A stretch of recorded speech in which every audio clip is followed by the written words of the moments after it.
I think it's important to understand that when you cut people off or when people walk away from you or whatever the case may be, whether that be family, friends, or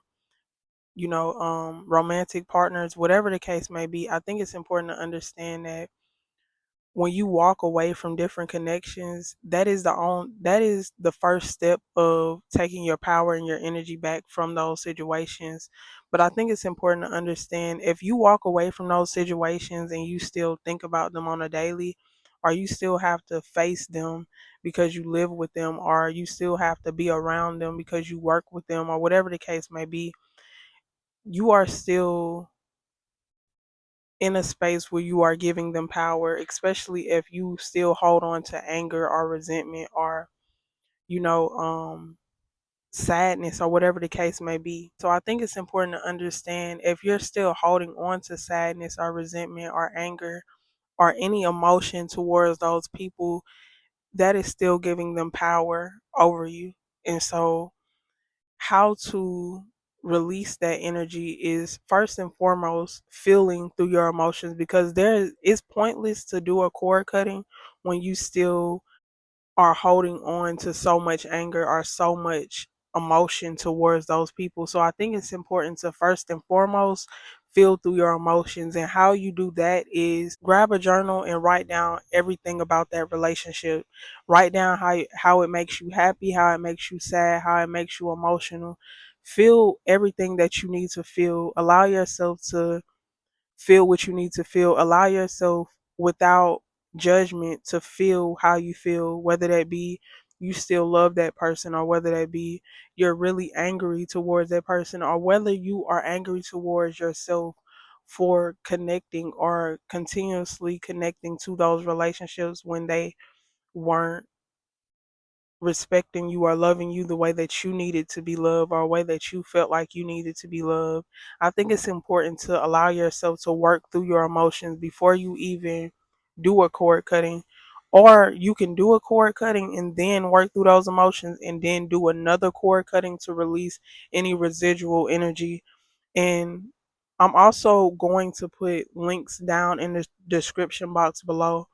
the cord cuttings that I use for myself in order to release and let go of people from my past or people that were in my life that I had to let go. And the cord cuttings that I'm gonna put down in the description box below are very powerful. And I'm also going to put a link in the description of a meditation that you can use to work through your emotions before you even do the cord cutting. So, or you can use it after you do the cord cutting. It doesn't really matter what steps you use, but just making sure to make sure that you feel those emotions and also release and let go of those cords. Cords are, I think it's important to understand also that subconsciously we hold on to things. So after you do the the work to heal and feel through those emotions, sometimes you don't understand that you still have little things that you're still holding on to that may still trigger you. So doing cord cuttings allows you to release and let go of that residual energy that you may not be aware of within your space. And I also think it's important to understand that, holding on to people's energy, the reason why cord cutting is so important is because a lot of the times when you hold on to unnecessary energy or you hold on to energy from the past, it blocks you off to the love that you need for yourself. It blocks you off from the confidence that you need to hold within yourself to move forward into a space of courage and confidence in other areas of your life, whether that be creating healthier connections with other people, or whether that be the most important thing, creating a healthy relationship within yourself, or creating a relationship with money, a healthy relationship with money. Holding on to anger and resentment and energy that doesn't serve your highest good can hold you back and block you off from what you want or what you deserve, because you are holding on to things subconsciously that you are not working through, and you are just trying to forcefully move on without actually doing the work and feeling what you need to feel in order to change at a core level. And I think it's important to understand that when it comes to,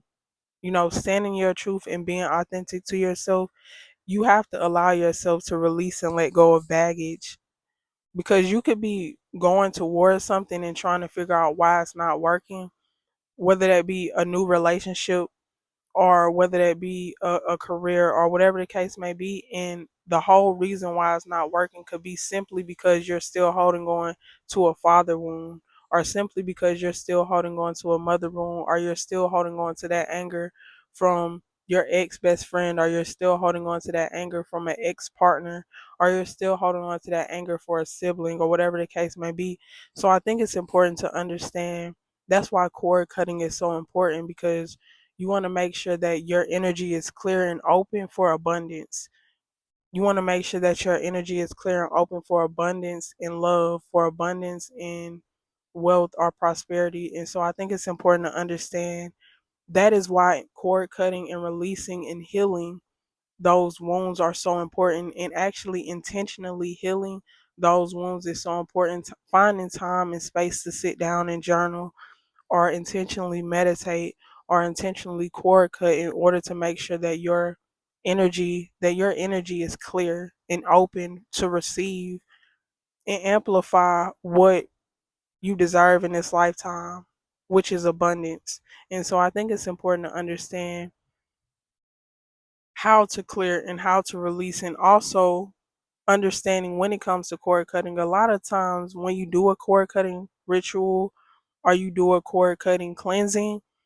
those people come back into your life. And so that is why it's important to really truly forgive and let go, because when those people come back into your life, you don't want to recreate cords, or you don't want to recreate connections that you already know are not for you, or already know that is not aligned to who you are or who you are becoming. And so I think it's important to understand, to really do the work and heal,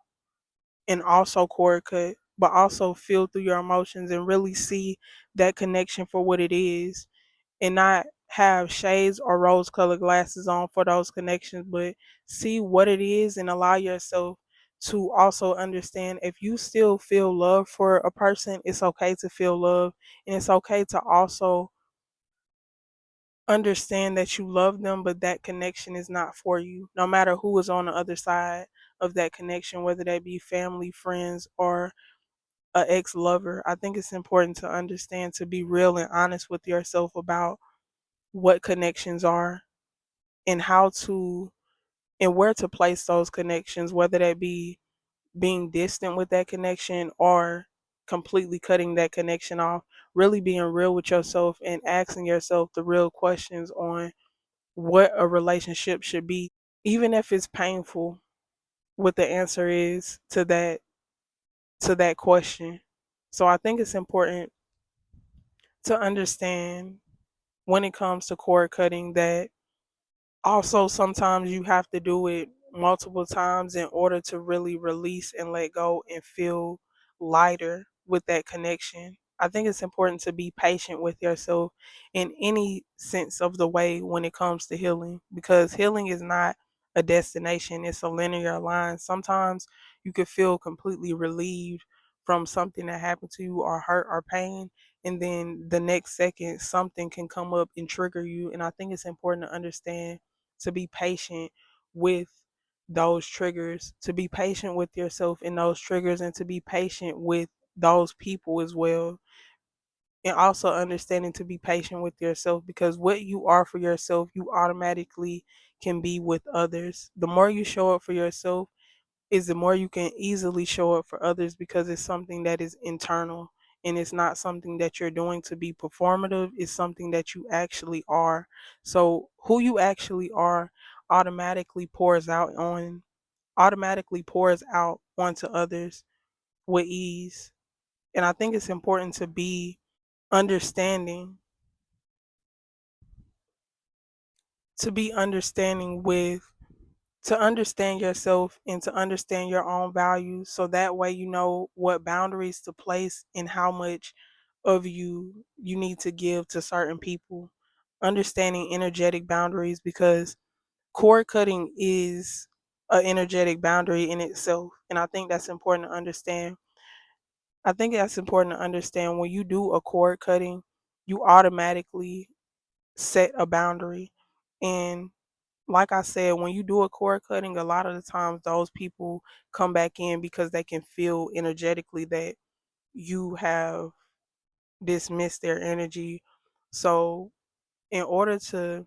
in that in itself, set a boundary, an energetic boundary. So, also understanding when those people do come back into your life to also set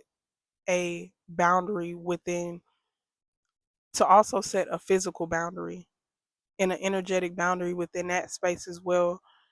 so that you can complete the whole complete the whole energetic boundary, so that you can complete the whole space of protecting yourself and your energy. And I think that's important to understand when it comes to cord cutting. Energetic boundaries is, that is what cord cutting is, setting an energetic boundary.